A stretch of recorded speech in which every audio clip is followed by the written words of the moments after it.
Hey everybody, this is Chris Bavard. I am your new instructor for English 101, and my apologies for not posting a video before the weekend.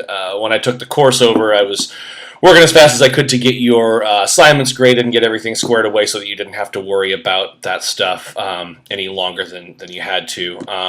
Professor Smith had some personal issues which took her out of the course, so I wish her the best there. And happy to take over as your instructor. I've been enjoying reading your cause and effect passages from this past week. So week 8, as you'll note in the other part of this announcement, week 8 focuses on rewriting that cause and effect passage as we've done with the previous discussion boards. So the one thing I would offer there would be, in some cases, a situation that, let's say, is super personal or something like that with regard to cause and effect. It's a great example. It's not that it's not appropriate or anything like that.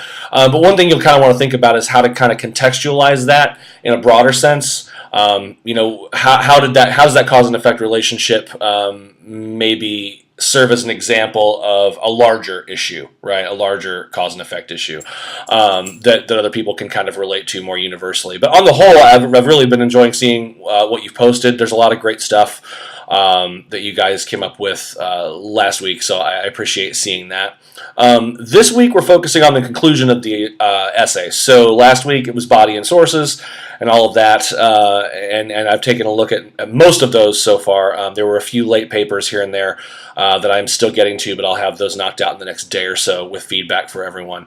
If you don't know how to check the feedback, if you go into the grade book and look at your grade, you should be able to look at the rubric specifically for the assignment. At the end of the rubric, there's a section for feedback, and that's where I'll typically leave comments and things like that. So I do it for everything. I always do it for every assignment, so there will always be feedback of some kind in place there. So have a look at that whenever I turn your assignments back to you or whenever things get graded and posted in the grade book. And by all means, let me know if you have any questions via email.